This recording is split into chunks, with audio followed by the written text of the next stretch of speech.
Welcome to IAS point. This is Aditi Pandey. तो आज हम लोग पढ़ने वाले हैं हमारा न्यू चैप्टर 3 बंधुत्व, जाति तथा वर्ग। तो इसके अंतर्गत हम पढ़ेंगे। वैसे अगर आपने इसके पहले के वीडियोस नहीं देखे तो आप चैनल पे जाके देख सकते हैं।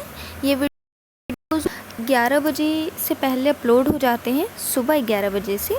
तो आपको सारे चैप्टर्स के फ्रॉम 6 to 12 आपको सारे वीडियोस मिल जाएंगे। तो चलिए स्टार्ट करते हैं। इसमें हम जानेंगे, पहला हेडिंग है महाभारत का समलोचनात्मक संस्करण। 1990 में प्रसिद्ध विद्वान वी.एस. सुकथांकर के नेतृत्व में एक अत्यंत महत्वाकांक्षी परियोजना की शुरुआत हुई थी, जिसमें सभी लोग मिलके यानी कई सारे विद्वान मिलके महाभारत का समालोचनात्मक संस्करण तैयार करते थे और उसे कई विभिन्न लिपियों और पांडुलिपियों में एकत्रित करते थे। इसी परियोजना में श्लोकों की तुलना करने का एक तरीका भी ढूंढ निकाला। अतः इन्होंने उन्हीं श्लोकों का चयन किया जो सभी पांडुलिपियों में लिखे जाने में सहायता प्रदान होती थी, ठीक है, और उसे उसी तरीके से लिखा। इस परियोजना को कंप्लीट करने में 47 वर्ष लगे। वैसे अगर देखा जाए प्रैक्टिकली तो ये आपके लिए उतना इम्पॉर्टेंट नहीं है।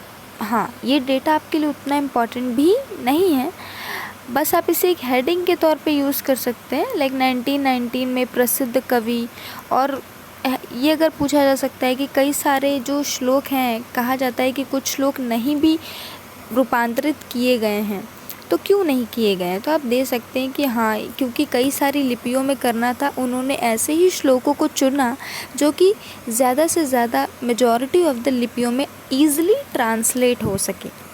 आगे चलते हैं, बंधुता एवं विवाह।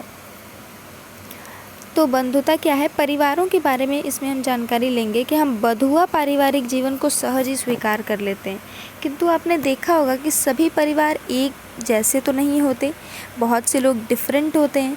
आपने कई परिवारों में देखा होगा वो लोग एक साथ बहुत घुल मिल के रहते हैं, बहुत अच्छे से रहते हैं, बहुत प्यार से रहते हैं।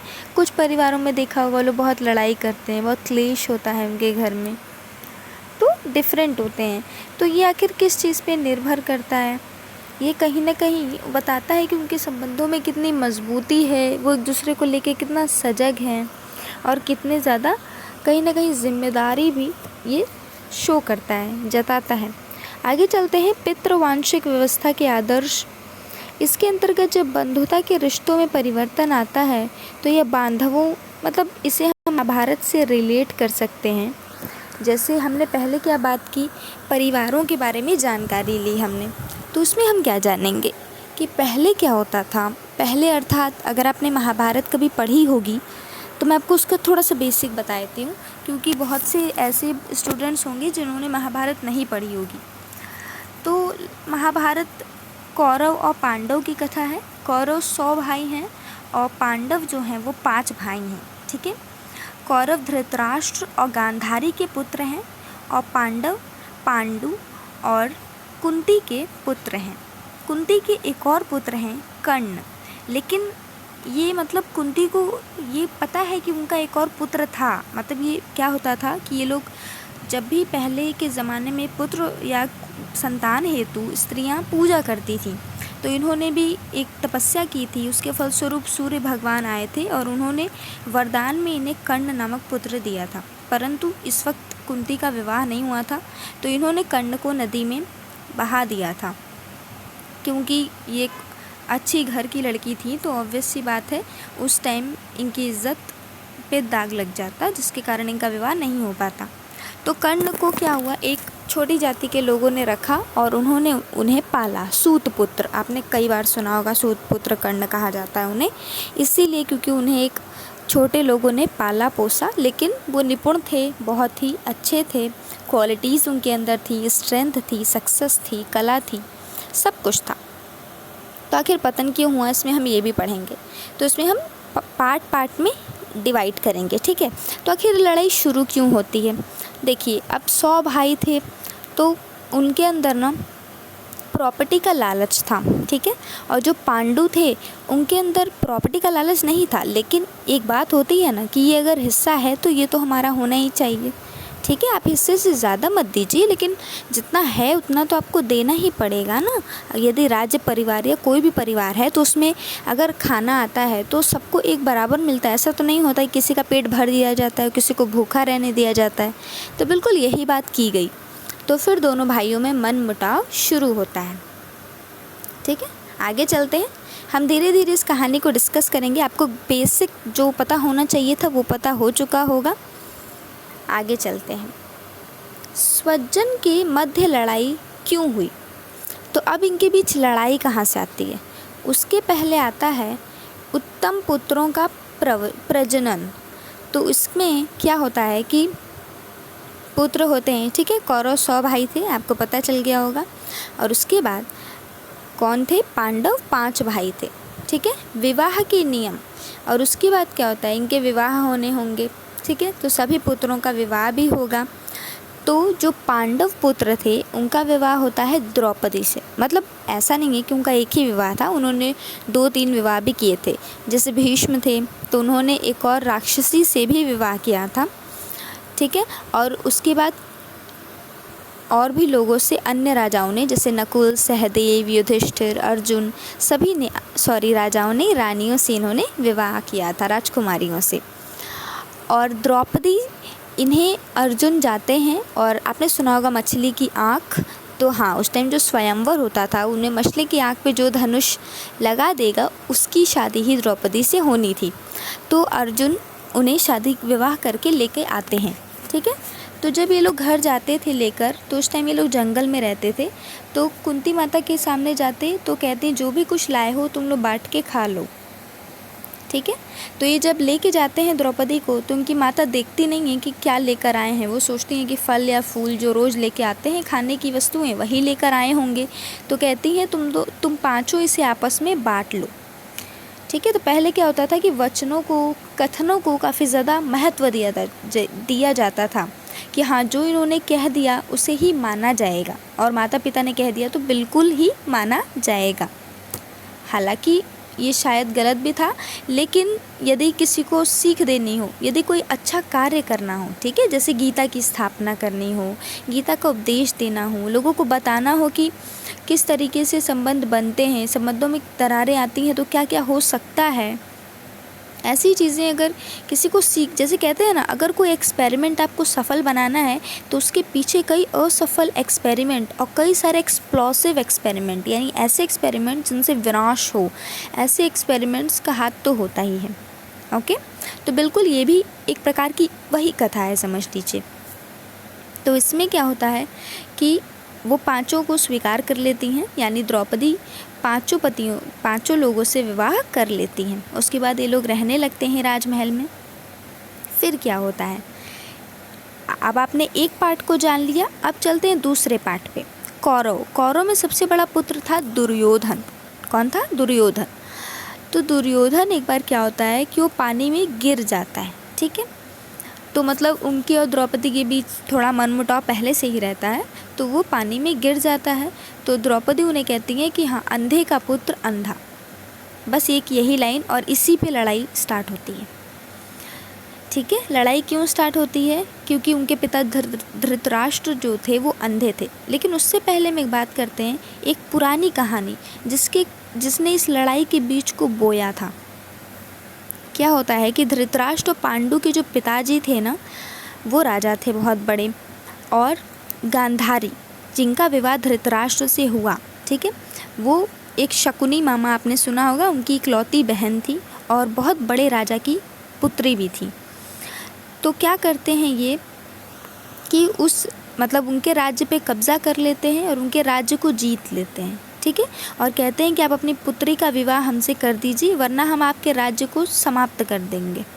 तो वो अपनी पुत्री का विवाह इनसे करवा देते हैं। गांधारी का विवाह धृतराष्ट्र से हो जाता है। गांधारी सबसे सुंदर महिला मानी जाती थी, उनका विवाह करवा दिया जाता है। धृतराष्ट्र अंधे थे, उनका विवाह जब उनसे होता है तो कसम खाती हैं कि वो भी अपने आँखों पे सदैव पट्टी बांधे रहेंगी, क्योंकि जब उनका पति उन्हें देख ही नहीं सकता तो फिर क्या फ़ायदा इस ज्योति का। ठीक है, तो वो अपना धर्म निभाने के लिए, अपना प्रेम निभाने के लिए अपने आँखों पे सदैव ऐसे ही पट्टी बांधे रहती हैं। अब क्या करते हैं वो राजा कि उनके माता पिता, मतलब जो ये थी ना गांधारी जी, तो इनके ऊपर एक ग्रह था, मतलब ऐसा माना जाता है। तो इनका विवाह इनसे करवाने से पहले, धृतराष्ट्र से करवाने से पहले एक बकरे से करवाई जाता है, ताकि वो ग्रह उसके ऊपर टल जाए और उनके होने वाले पति पे कोई संकट न आए। तो ये बात जब धृतराष्ट्र को पता चलती है तो उसका दिमाग पहले से ही थोड़ी गिरी हुई सोच का था, तो वो गुस्सा हो जाते हैं कि एक विधवा स्त्री से आपने मेरी विवाह की है, क्योंकि वो बकरा जो था वो मर चुका होता है। तो वो उस राजा को, उनकी पत्नी को, यानी गांधारी के माता पिता और भाई और उनके पूरे परिवार को जेल में डाल देते हैं। और सोचिए, ये 5 लोग रहते हैं उनके परिवार में, और सबके लिए वो केवल एक टाइम का भोजन ही भेजते थे। ठीक है, केवल एक टाइम का भोजन वो रोज़ भेजते थे। एक टाइम का मतलब एक आदमी के खाने भर का भोजन वो भेजते थे, एक थाली भोजन केवल। और वो जो पूरा 5 लोगों का परिवार था, उसमें सबसे बड़े पिता थे, वो भोजन नहीं खाते थे, वो अपनी पत्नी को देते, पत्नी अपने बड़े बेटे को देती, बड़ा बेटा अपने छोटे बेटे को, मतलब छोटे भाई को देता, और छोटा भाई अपने सबसे छोटे भाई को भोजन दे देता।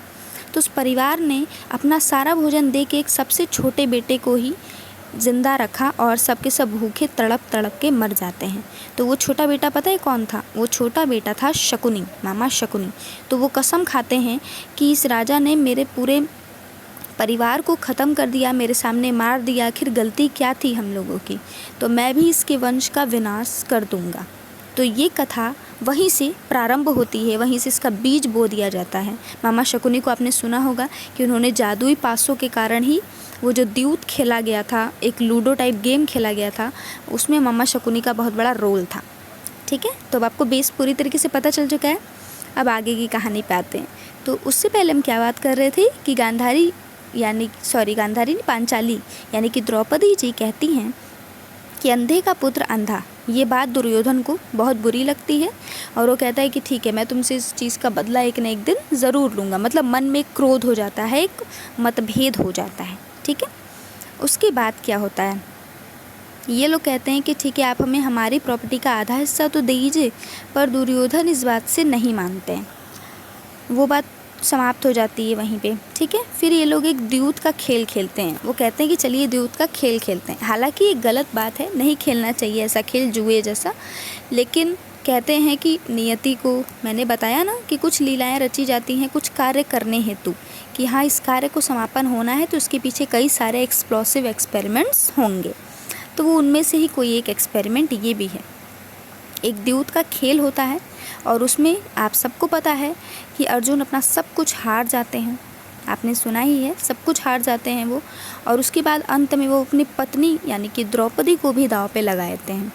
और फिर दुर्योधन को यही तो चाहिए था, वो अपमान एक बार करना चाहता था द्रौपदी का, तो इसलिए वो उन्हें पूरी भरी सभा में बुलाते हैं, उनका बाल खींचते हैं, उनका चीरहरण होता है, और उसके बाद वहाँ बैठे सभी महान लोग, भीष्म पितामह हों, द्रोणाचार्य हों, सभी महान लोग जो अपने अपने जो भी विषय थे उसके विख्याता थे, इतने गुणी थे, हर गुण हर मतलब कहा जा सकता है एकदम क्वालिटी से संपन्न थे, और ऐसे लोग उस टाइम पे चुप रहते हैं।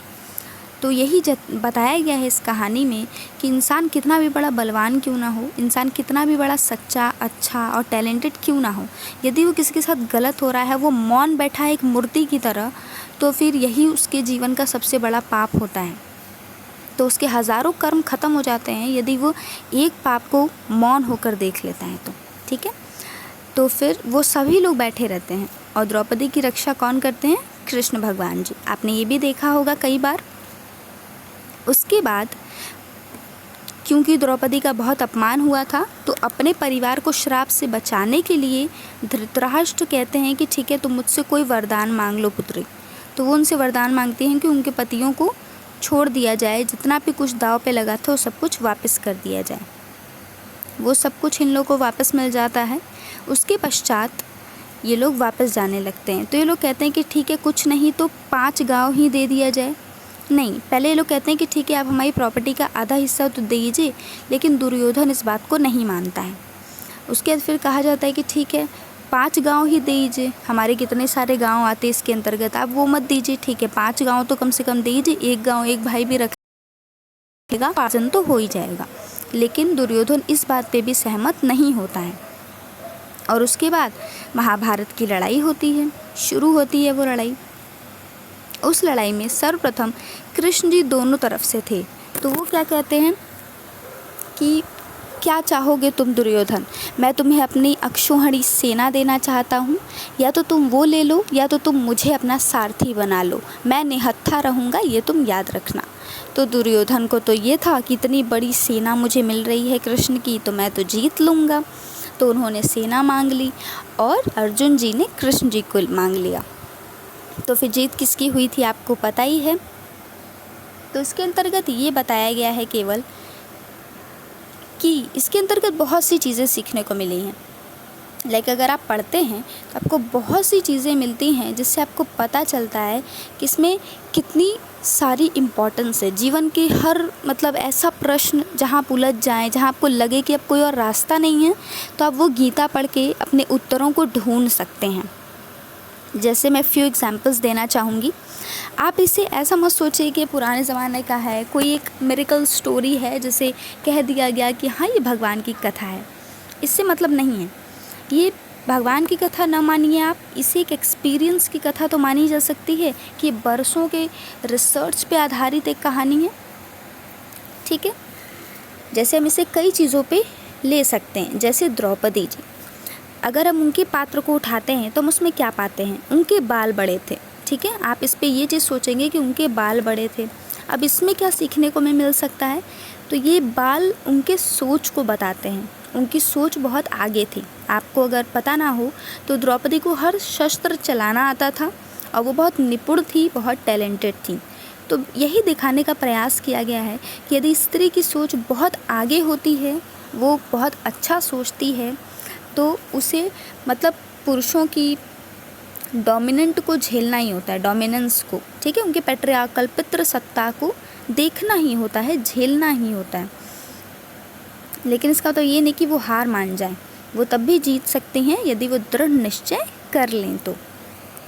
और भी कई सारी चीज़ें हैं, जैसे यदि आप कितने भी टैलेंटेड हो, यदि आप गलत होने पे चुप रहे तो फिर वो आपके सभी टैलेंट, सभी क्वालिटीज़, सभी अच्छे कर्मों को समाप्त कर देता है। और भी कई सारी चीज़ें सीखने को मिली हैं, जैसे युद्ध में जब आप हैं तो ज़रूरी नहीं कि परिवार में, मतलब गीता में क्या सिखाया गया, सर्वप्रथम कि वो डर जाते हैं कि वो अपने परिवार से भला युद्ध कैसे कर सकते हैं। लेकिन उन्हें बताया गया कि हाँ, आत्मा अमर है, अजर है। इसका मतलब ये नहीं कि सब लोग अपने घर वालों के लिए लड़ जाएं, बिल्कुल भी नहीं की कोशिश कीजिए, समझाइए। यदि वो नहीं समझते हैं, अगर वो आपके परिवार वाले हैं, तो एक सही बात को समझने में किसी ही दिक्कत होगी, और एक सही बात को यदि समझने में दिक्कत हो रही है तो कुछ और ही बात होगी। आगे चलते हैं। माता की सलाह, तो इसमें क्या है कि माताएं अपने पुत्रों को समझाई भी थी उस युद्ध के पहले कि ऐसा तुम न करो। इसके अंतर्गत हम क्या क्या चीज़ें सीख सकते हैं। देखिए, सामाजिक विषमताएं, कई सारी विषमताएं हैं समाज की। कैसी कैसी हैं?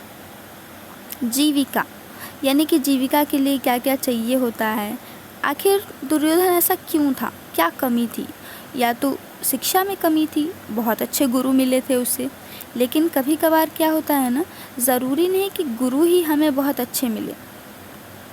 अगर मनुष्य खुद स्वयं कुछ ना करे तो अच्छा गुरु होकर भी वो कुछ नहीं कर सकता। ठीक है, तो केवल अच्छा गुरु होने से कुछ नहीं होता, आपके अंदर भी एक दृढ़ निश्चय होना चाहिए, आपके अंदर हार्डवर्क करने की टेक्निक होनी चाहिए, और आपके अंदर ऑनेस्टी होनी चाहिए कि अगर आपने किसी टीचर से ये चीज़ सीखी है तो आप उस चीज़ का गलत उपयोग नहीं करेंगे। देखिए, एवरीथिंग इज़ गुड और bad in this world, but it's depend on our use and misuse. इसका हिंदी है कि हर चीज़ इस दुनिया में अच्छी या बुरी दोनों तरह की होती है।